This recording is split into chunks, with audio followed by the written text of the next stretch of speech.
하나님 말씀 보겠습니다. 요한복음 11장 5절에서 16절 말씀입니다. 예수께서 본래 마르다와 그 동생과 나사로를 사랑하시더니 나사로가 병들었다 함을 들으시고 그 계시던 곳에 이틀을 더 유하시고 그 후에 제자들에게 이르시되 유대로 다시 가자 하시니 제자들이 말하되 랍비여 방금도 유대인들이 돌로 치려 하였는데 또 그리로 가시려 하나이까? 예수께서 대답하시되 낮이 12시간이 아니냐? 사람이 낮에 다니면 이 세상의 빛을 봄으로 실족하지 아니하고 밤에 다니면 빛이 그 사람 안에 없는 고로 실족하느니라. 이 말씀을 하신 후에 또 이르시되 우리 친구 나사로가 잠들었도다. 그러나 내가 깨우러 가노라.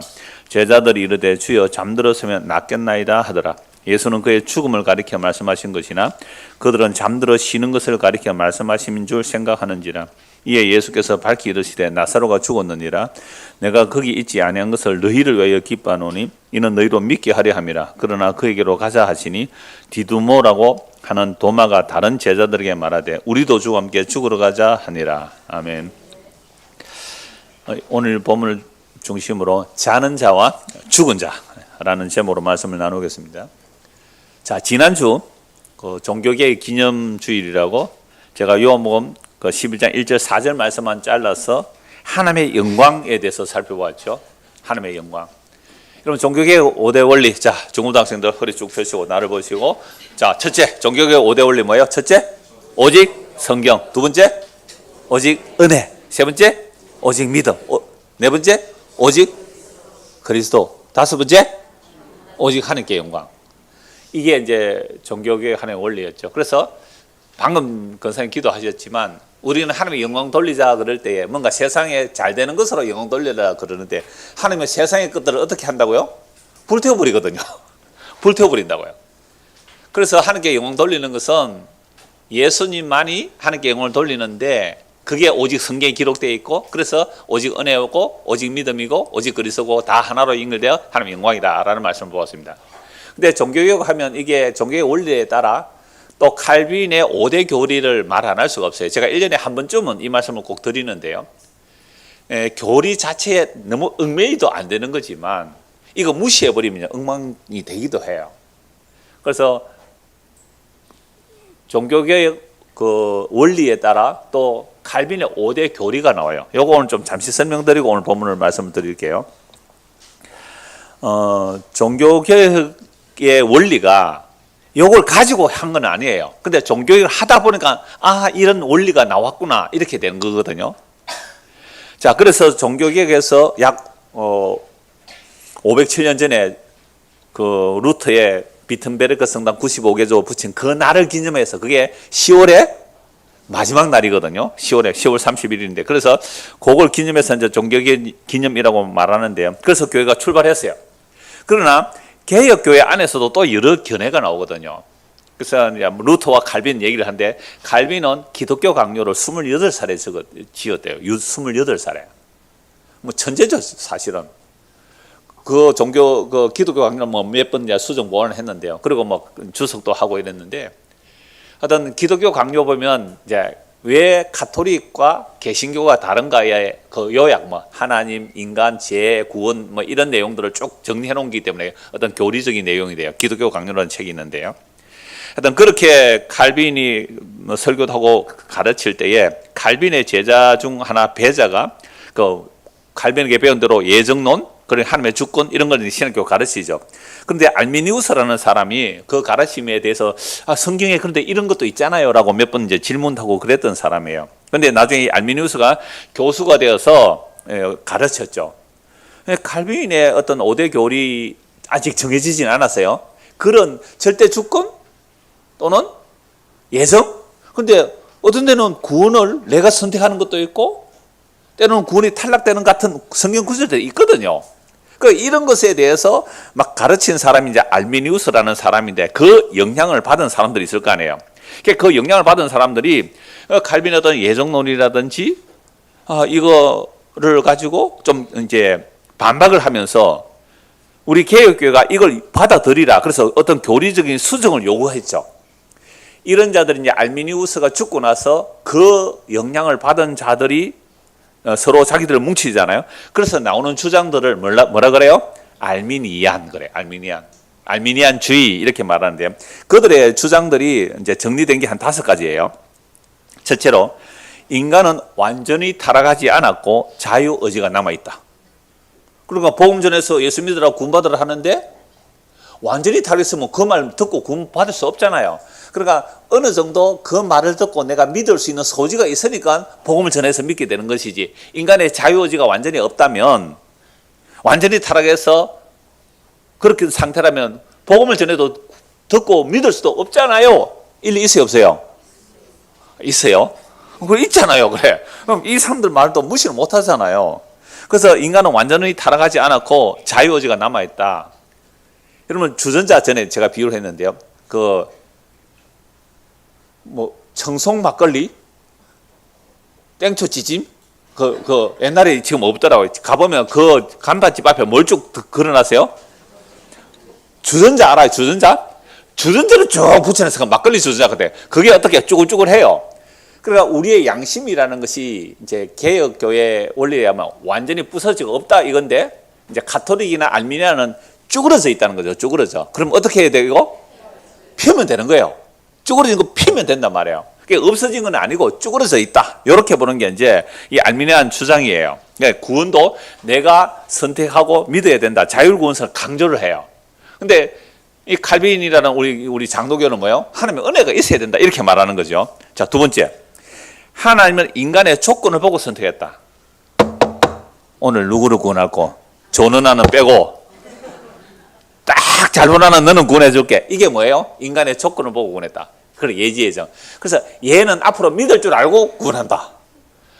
쟤는 구원해놓으면 잘 써먹겠다. 뭐 이런 인간의 조건을 보고 구원한다. 이게 이제 알미니안 주장이에요. 세 번째. 자, 그리스도의 속죄는 모든 인류를 위한 것이다. 그럼 뭐가 돼요? 만민 구원론이 되죠. 그 다음에 성령의 은혜는 충분히 저항할 수 있다. 성령이 아무리 나한테 부어주려 해도 나 안 믿을까 하면 나 안 믿을 수 있어. 이렇게 이제 자유의지를 강조가 되죠. 그 다음에 구원 얻은 사람이라도, 예수 믿고 구원 얻은 사람이라도 가다가 잘못하면 어떻게 해요? 구원이 잃어버릴 수 있다. 구원 취소가 된다. 자, 이런 주장들을 하니까, 자, 이 질문에 대해서 1618년이에요. 종교개혁이 일어나고 한 100년 좀 지난 거예요. 1618년 11월에 네덜란드 도르트라는 그 조그만 도시에 네덜란드 개혁교회 대표자들이 다 모인 거예요. 그럼 뭐 엄청 많이 이렇게 모였겠죠. 오늘날 같으면 총회로 모이는 겁니다. 총회.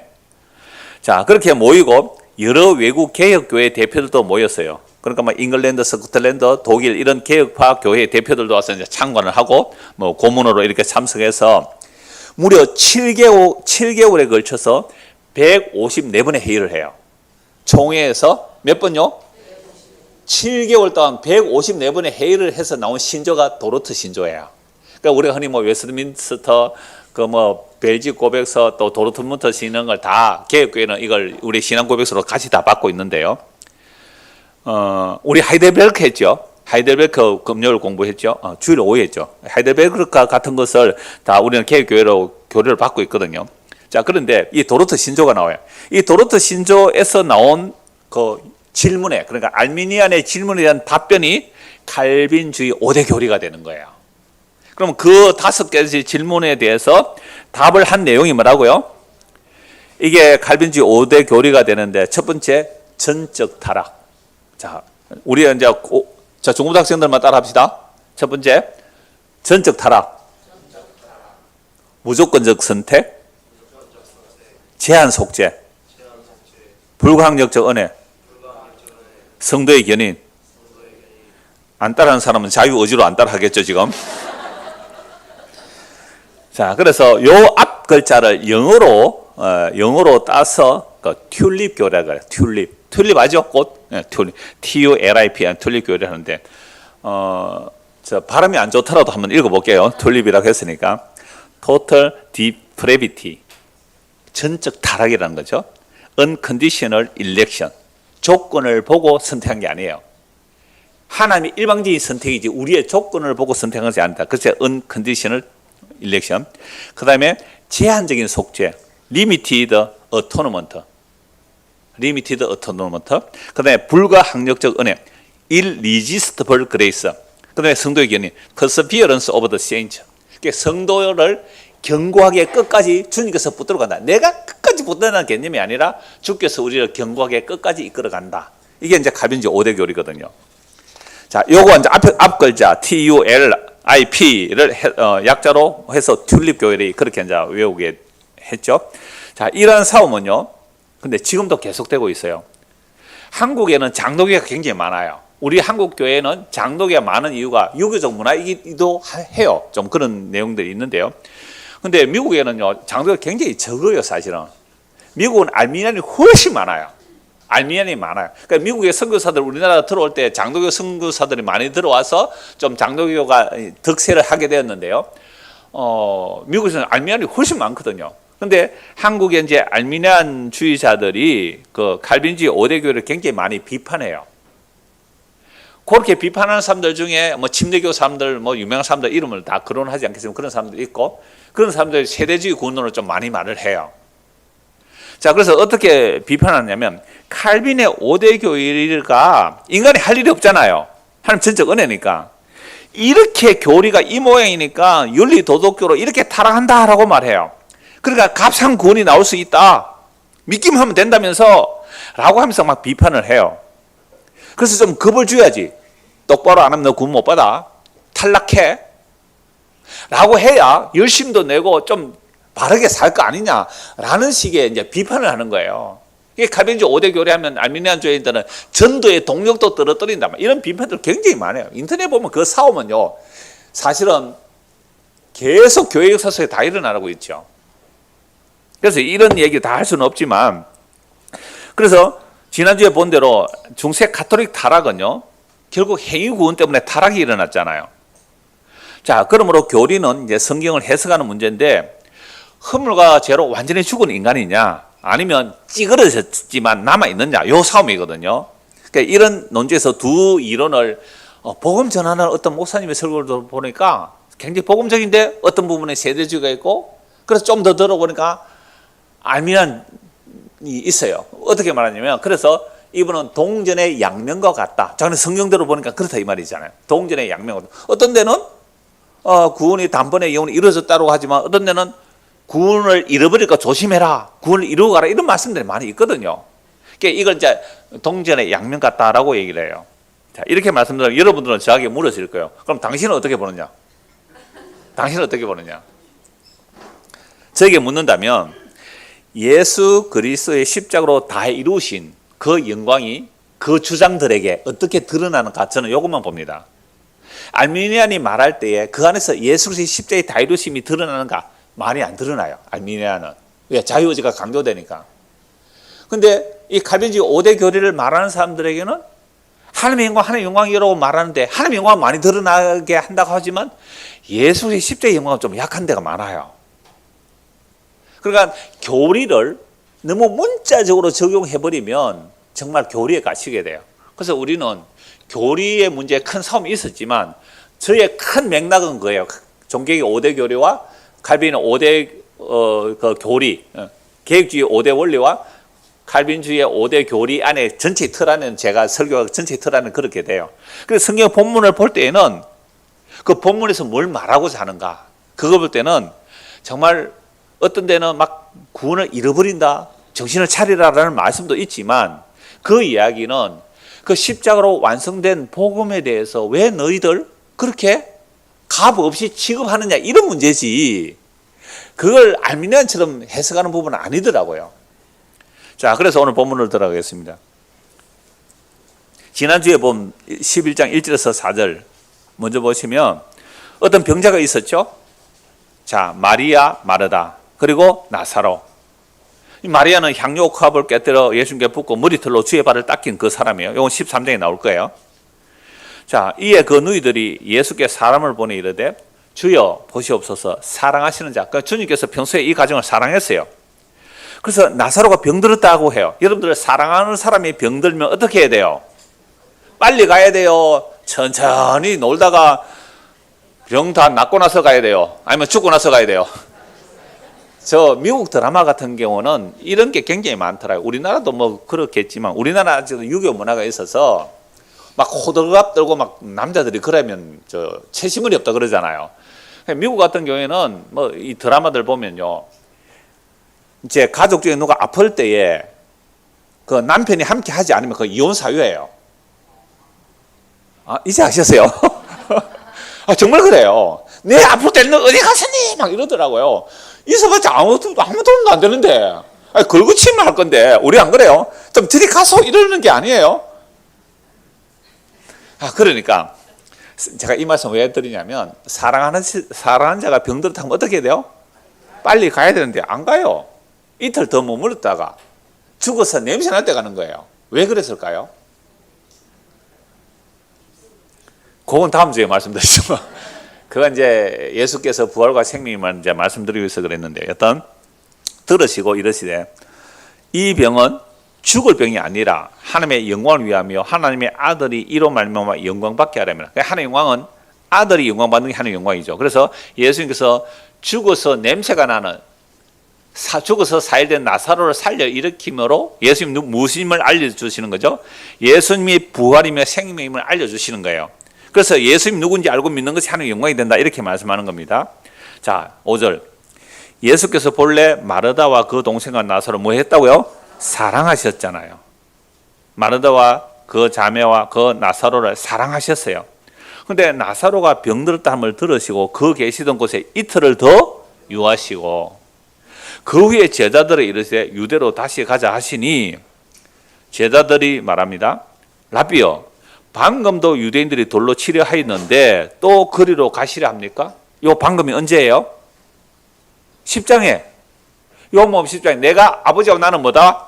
하나다 라고 하는 거 돌로 쳐서 죽이려고 하잖아요. 그래서 예수께서 야, 내가 뭘 잘못했다고 돌로 치려 하느냐?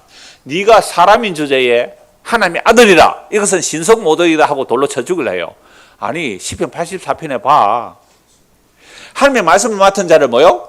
신들이라, 하나님의 아들들이라 했는데, 아니, 내가 하나님의 본인을 받아 내가 하나님의 아들이라고 하는 것, 아버지가 내가 하나라고 하는 게 뭐가 잘못됐니? 성경은 피하지 못하잖아. 유대인들은 성경을 피하지 못한다고 너무 잘 알아요. 성경 말씀에 있는데 내가 성경대로 말씀 말하는데 너희들이 왜 날 돌로 죽이려 하느냐? 논리적으로 완전히 패배한 거예요. 그렇다면 맞네, 당신의 말이 맞군요 라고 해야 돼요? 돌들로 쳐 죽이려고 해요? 인간이 이래요. 인간이 이렇다고요. 논리적으로 내가 잘못한 것이 드러나면 그렇습니다, 내가 잘못했습니다 라고 해야 되는데, 그렇게 안 하고 어떻게 해요? 돌들로 쳐 죽이려고 합니다. 여러분, 그래요 안 그래요? 바른 말 하면 기분 좋습니까 안 좋습니까? 제가 아까 광고 시간에 바른 말 했습니다. 그러면 교인이 등록한다는 것은요, 교인의 의무가 있어요. 교인의 권리가 있고 의무가 있거든요. 의무는 안 하고 권리만 요구하면 교인의 자격이 없다고 해요. 그리고 국가의 의무가 있고 권리가 있거든요. 국가에 대한 의무, 권리가 있거든요. 근데 의무 얘기하면 기분 좋아요 안 좋아요? 아, 오늘 재직해 하죠? 재직해 광고를 안 했는데 재직해 하는 거 맞죠? 미안합니다. 재직해 있습니다. 재직 회원들은 뭘 해야 돼요? 재직에 참석할 의무가 있잖아요. 밥 먹으러 가는 사람 뭡니까 그러면? 재직해 안 하고 뭔 하다가 이렇게 했어요? 예, 죽이려고 하는 거예요. 그러니까 아니, 예수님께서 정말 성경대로 논리적으로 바르게 말씀했으면 우리가 잘못되었습니다라고 하는 게 아니라 뭐 했다고요? 돌 들고 쳐 죽이려고 했고 그렇게 죽였잖아요. 이게 인간의 뭐라고요? 죄입니다. 논리적으로 설득해서 구원받을 사람 없다 이 말 아닙니까? 그죠? 성경대로 논리적으로 설명해서 구원받을 사람 없다 이 말이죠. 그러니까 인간은 뭐예요? 전적 타락이에요. 맞죠? 전적 타락. 생명의 말씀이 오셔서 성경대로 하셨는데, 말씀대로 하셨는데 죽여버린 것, 이게 인간의 전적 타락이 아니면 뭡니까? 이게 전적 타락이에요. 예수께서 대답하시되 낮이 12시간이 아니냐. 낮은 몇 시간이요? 12시간. 우리도 그렇잖아요. 일출 일몰을 하면 해가 길 때는 낮이 좀 더 길고 밤이 짧고 그러는데 대략 예, 낮은 12시간, 밤은 이제 12시간 이렇잖아요. 그러니까 예수님께서 낮이 12시간에 했냐, 사람이 낮에 다니면 이 세상의 빛을 봄으로 실족하지 아니하고 밤에 다니면 빛이 그 사람 안에 없는 걸로 실족하느니라. 이 말씀은 낮과 밤을 말씀하시는 것이 아니라 빛이신 예수님을 말하죠.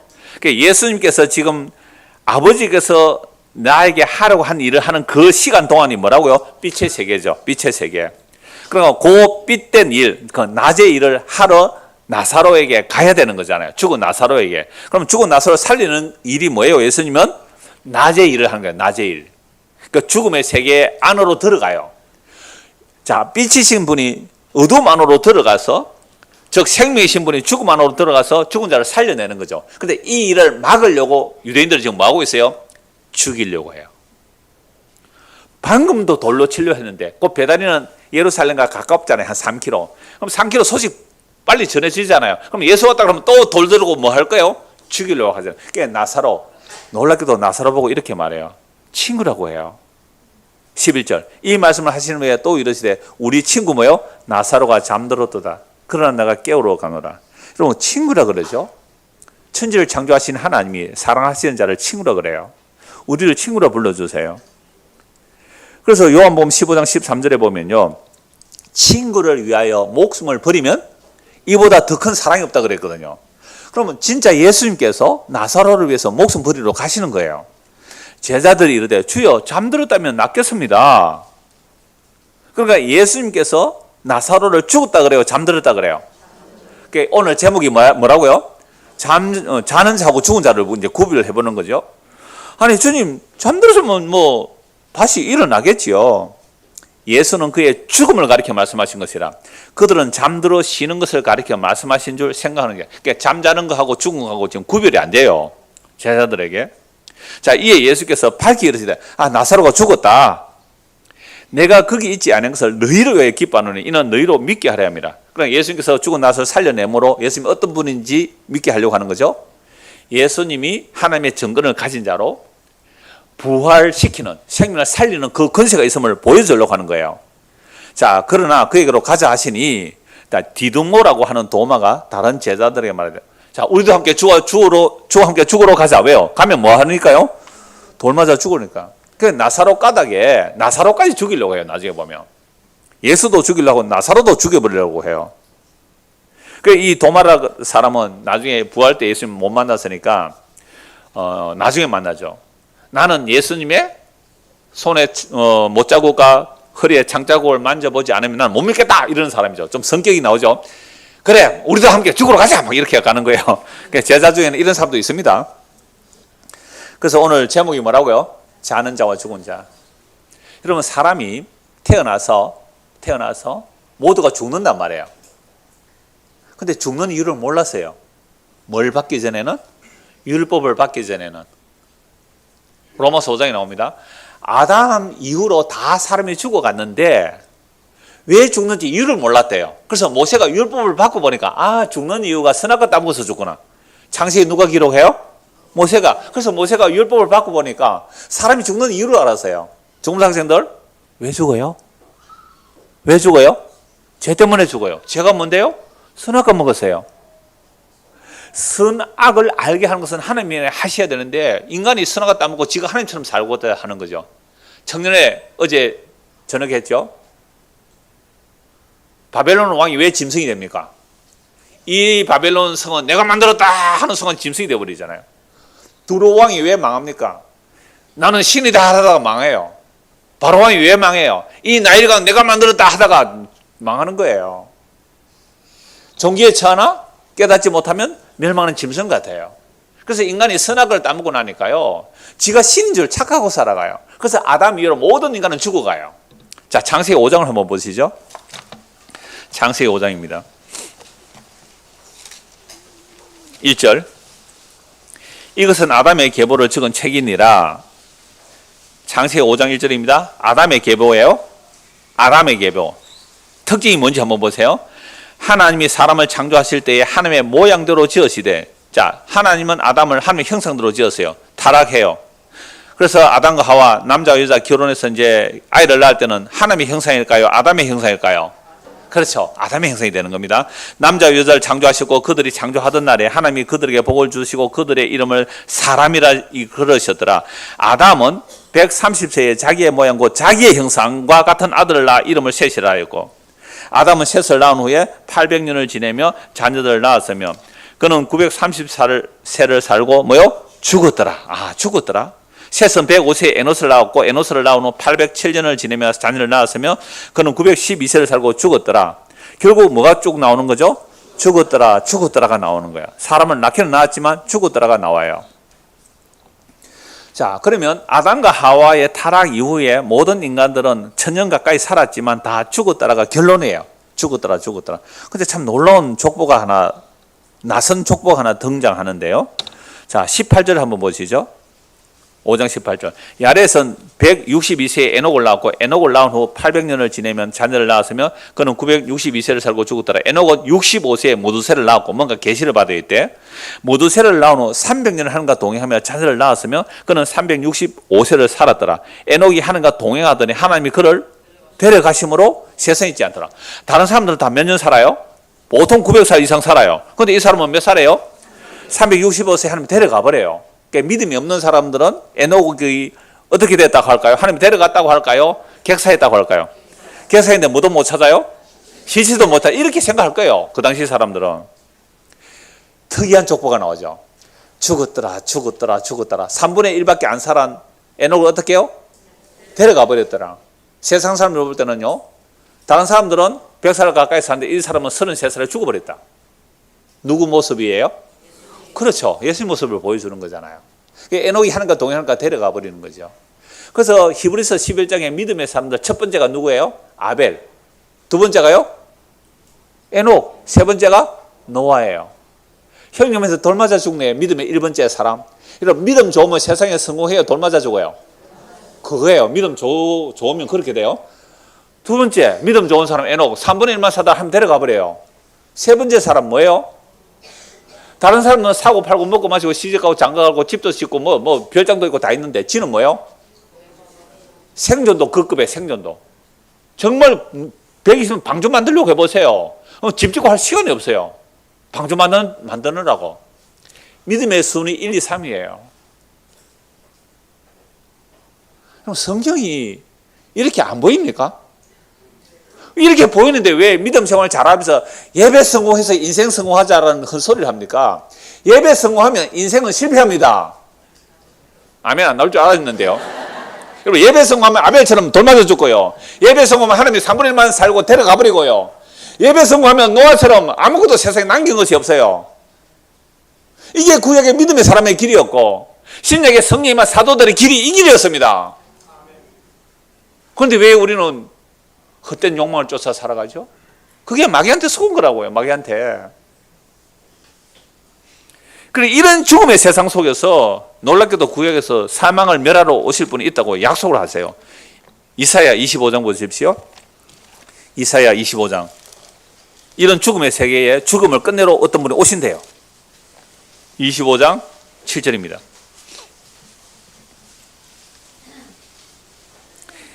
여호와 하나님께서 만민을 위해서 잔치를 베푸시는데요. 7절. 또 이 산에서 모든 민족의 얼굴을 가린 가리개와 열봉에 덮인 덮개를 제하시며 사망을 영원히 멸하실 것이라. 주 여호와께서 모든 얼굴에서 눈물을 씻기시며 자기 백성의 수치를 온 천에서 제하시리라. 여호와께서 이같이 말씀하셨느니라. 제가 세 번역으로 한번 읽어드릴게요.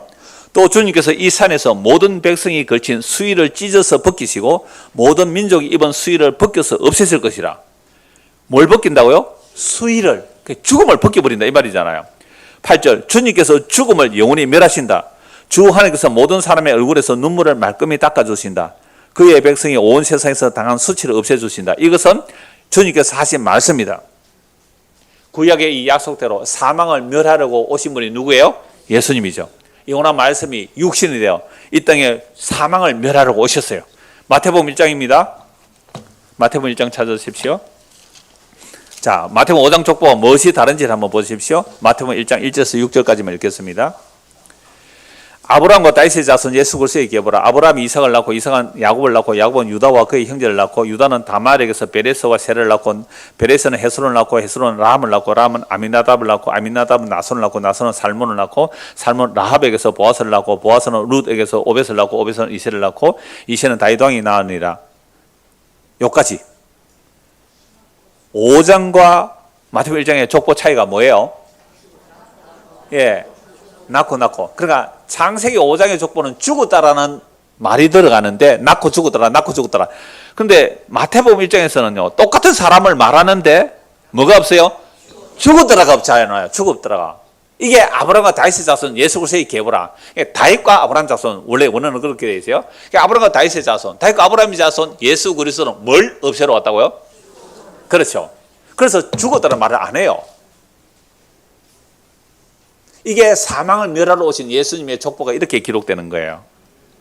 그래서 구약의 족보는 낳고 죽었더라 되어 있는데 신약의 족보는 낳았더라라만 있다는 것은 여기서요 아브라함 죽었어요 안 죽었어요?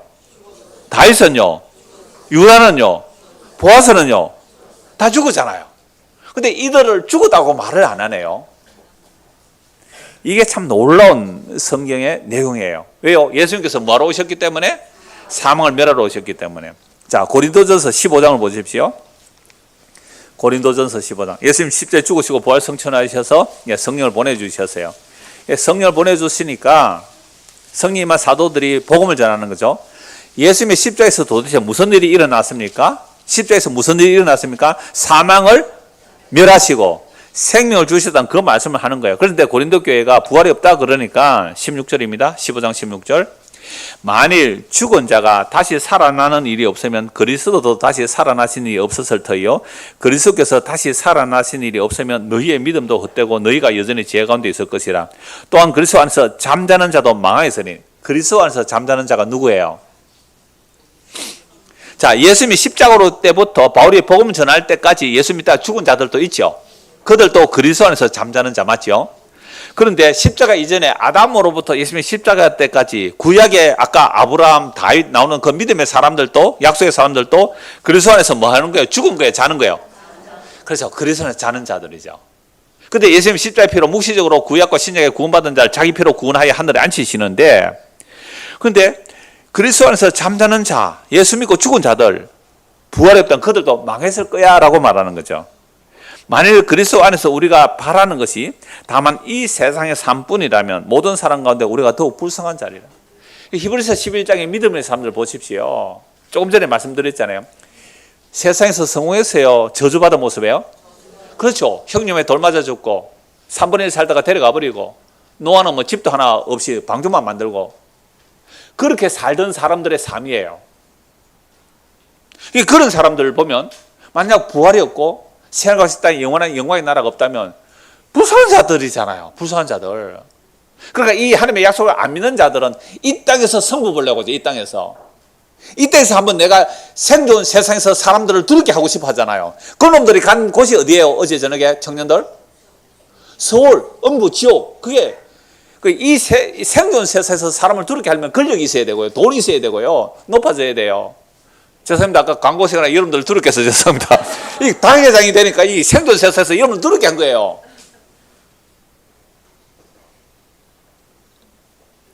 그런데 그런 책망을 듣고 회개하는 사람이 있어요. 바울이 그래요. 내가 여러분들에게 책망했더니 얼마나 간절하게 회개하고 얼마나 간절하게 열심을 하고 얼마나 간절하게 주께로 돌이켰느냐고. 내가 여러분들을 책망해놓고 내 마음에 걱정이 됐는데 여러분들의 해결을 보니 이제 내 마음이 놓입니다. 나중에 재직해서 하나 볼 거예요.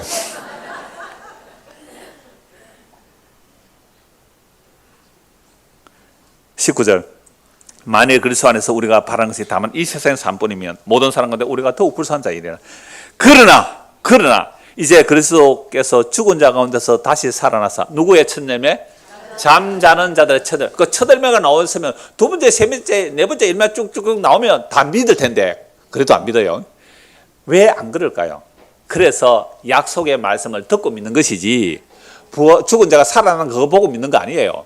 나사로 죽은 자 살려내니까 나사로 죽여버리라 그래요. 인간은요. 이게 뭐라고 전적 타락이에요. 자, 사망이 한 사람으로 말미암았으니 죽은 자의 부활도 한 사람으로 말미암는다. 22절 같이 봅시다. 시작. 아담 안에서 모든 사람이 죽은 것 같이 그리스도 안에서 모든 사람이 사함을 얻으리라. 제가 창세기 5장 족보하고 마태복음 1장 족보 읽은 이유를 아시겠죠? 아담 안에서 모든 사람이 죽었더라.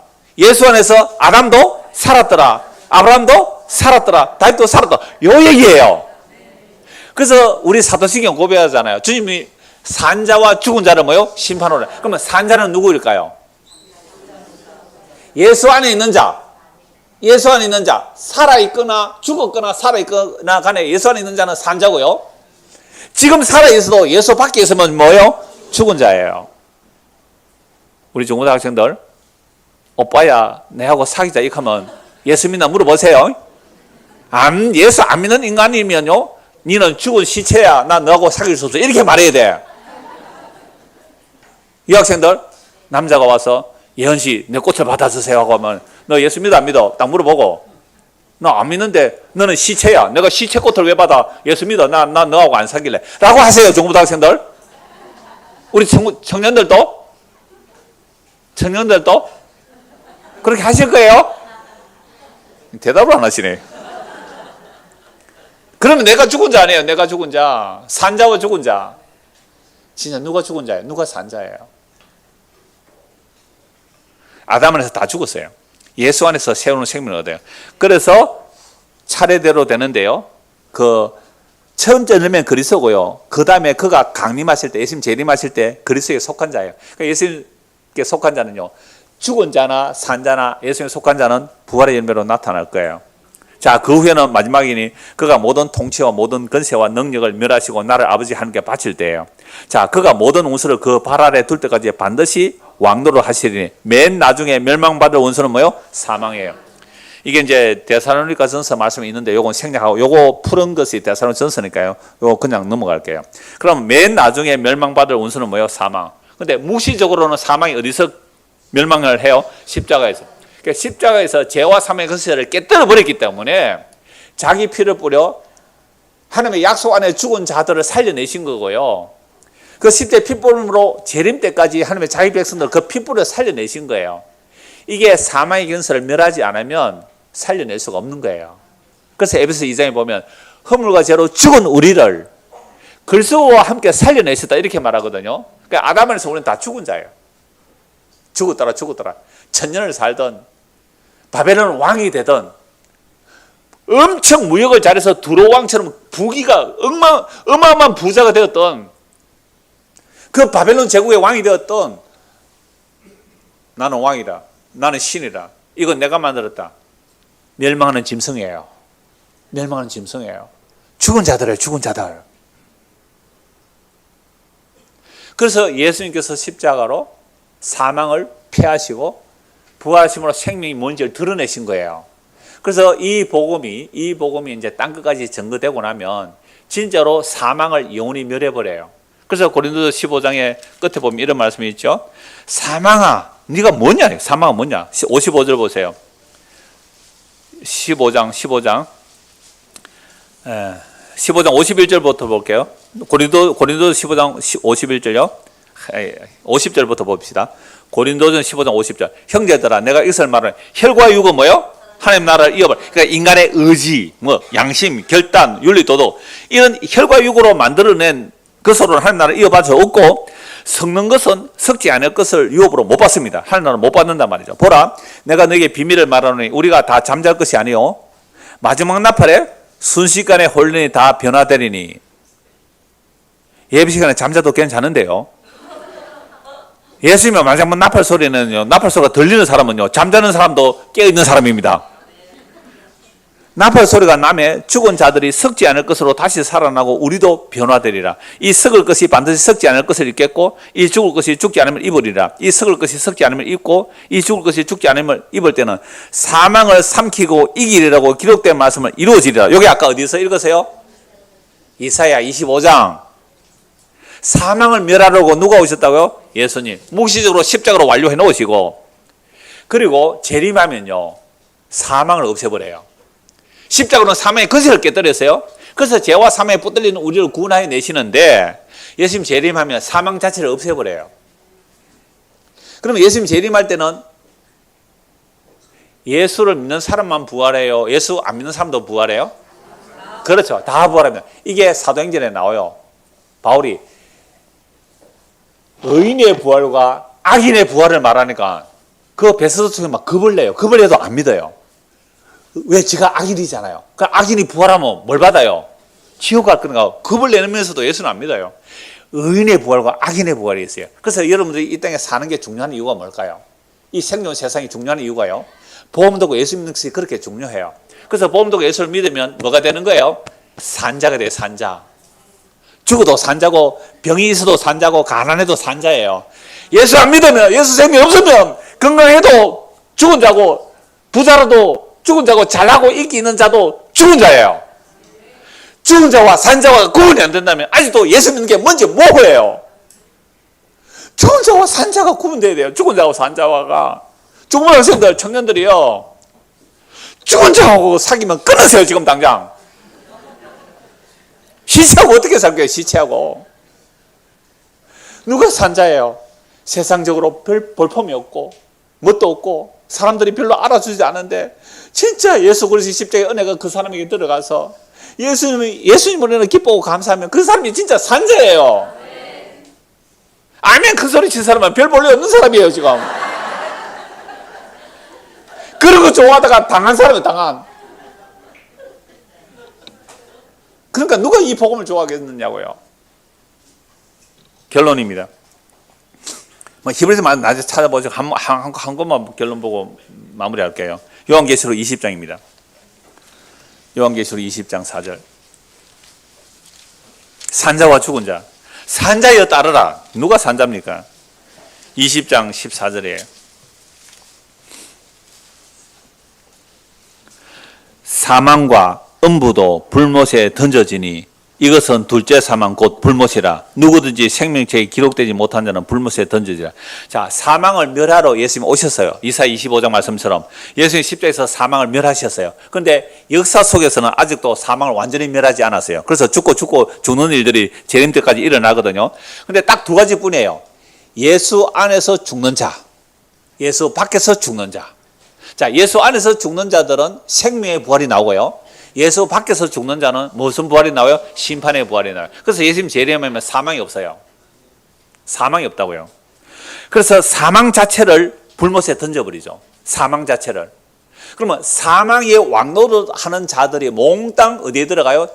지옥에 들어가는. 이걸 둘째 사망이라고 그래요. 그러니까 둘째 사망 지옥에 가면요. 저는 중고등부 시절에 지옥이 너무 무서웠거든요. 왜요? 지옥에는 죽고 싶어도 왜요? 죽을 수가 없어요. 뭐가 없으니까? 사망이 없어요. 사망이. 여러분 살다가 에이 살기 싫다 탁 죽어버리면 끝이지 절대로 끝이 아니에요. 한 번 죽는 것은 사람이 정한 것인데 그 위에는 뭐요? 심판이 있어요. 반드시 심판이 있어요. 악인과 의인의 심판이 있다고요. 부활과 심판이 있어요. 그럼 악인이 뭐예요? 악이네요. 예수 안 믿는 게 악이에요. 의가 뭐예요? 예수 믿으면 의롭다 해줘요. 근데 이게 산자와 죽은 자의 간음이거든요. 그래서 마지막 주님 재림하시면 진짜 사망을 멸해버려요. 사망을 없애버리는 거예요. 사망이 없는 곳이 천국만 사망이 없는 곳이 아니고 어디예요? 제발 정신 차려야 됩니다. 지옥도 사망이 없어요. 죽고 싶어도 죽을 수 없어요. 이러면 세상에 인간관계 힘들고 어려워요. 아, 저 인간 안 보면 내가 막 소용이 없겠다. 근데 지가 먼저 죽어버려도 되죠. 그럼 그 인간을 안 보면 되잖아요. 근데 대부분 사람들은 그 인간이 죽기를 먼저 바래. 저 인간 안 봤으면 좋겠다 싶어서 교회도 안 오죠. 자, 그런데 세상에서 그렇게 죽어버리면 끝이에요? 끝이 아니에요? 끝이 아니에요. 여러분 지옥에서는요.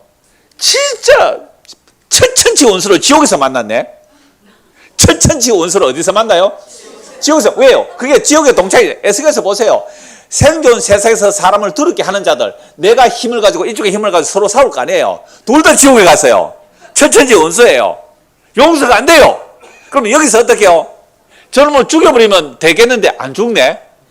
그럼 내가 죽어버리면 되겠는데 내가 죽을 수 있어야 안 죽어요. 이보다 더한 저주가 어디 있어요? 사망을 멸해버리는데. 천국은요? 천국은 세상에 옛날에 제가 기억이 안 나네요. 옛날에 제 이야기 기억이 안 나요. 제가 지난주에 그 경도 오신 분하고 잠시 교제에 그 얘기를 하더라고요. 전에 남편 너무 미웠는데 이제 남편 하나도 안 밉대. 나에게 미운 짓 한 게 기억이 안 난대. 아, 이런 은혜가 없네, 여러분들이. 나에게 미운 짓을 했는데 그게 기억이 안 난대, 기억이. 그러니까 너무 평안하고 감사하고 좋대요. 그러니까 밥 사주러 왔더라고요. 그래서 저는 커피 한 잔 대접하고. 그러니까 이게요. 그래서 이사야 65장 17절. 요거 읽고 마칩시다. 이 시간이 요거 읽으면 천국이 얼마나 좋은지 한번 보세요. 이사야 65장 17절. 제가 이 말씀 딱 읽어 찾아드렸어요, 그분에게.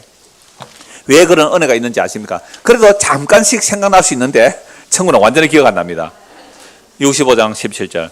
다시 한번 읽어보세요. 시작. 보라, 내가 새하늘과 새 땅을 창조하노니 이전 것은 기억나거나 마음에 생각나지 않아요. 세상에 나의 원수가 옛날의 원수인데 기억이 안 나요. 그리스도 안에서 새로운 피조물 된 그 사랑만 남아있어요. 이야, 이걸 천국이라 그래요. 그런데 미워 죽겠는데 죽일 수도 없고 죽지도 않는 것이 뭐라고요? 지옥입니다. 이게 그리스도 안에서 자는 자 같고 실패한 자 같고 망한 자 같지만 진짜 생명 있는 자들이고요. 세상에 성공하고 잘나고 멋있고 정말 그런 사람이라도 예수 밖에서 뭐요? 죽은 자예요. 그 죽은 자가 가는 곳이 뭐예요? 지옥에는 뭐가 없어요? 사망이 없어요. 사망. 그게 진짜 지옥. 천국은 뭐예요? 참된 용서와 그 은혜와 사랑만 가득해요. 그거 다 만들어 놓고 지금 주님께서 우리를 복음으로 불러내고 계세요. 이 복음이 우리 마음에 담겨지기를 소원합니다. 기도합시다. 하나님 아버지, 은혜를 감사합니다. 우리가 산다고 살아있지만 과연 산 자인지 죽은 자인지 말씀에 비춰보니 두 가지 정세가 같이 나오고 있습니다. 그러나 이미 예수님께서 십자로 다 완성하신 생으로 새 땅이 있기에 그 약속의 말씀이 우리 안에 들어와서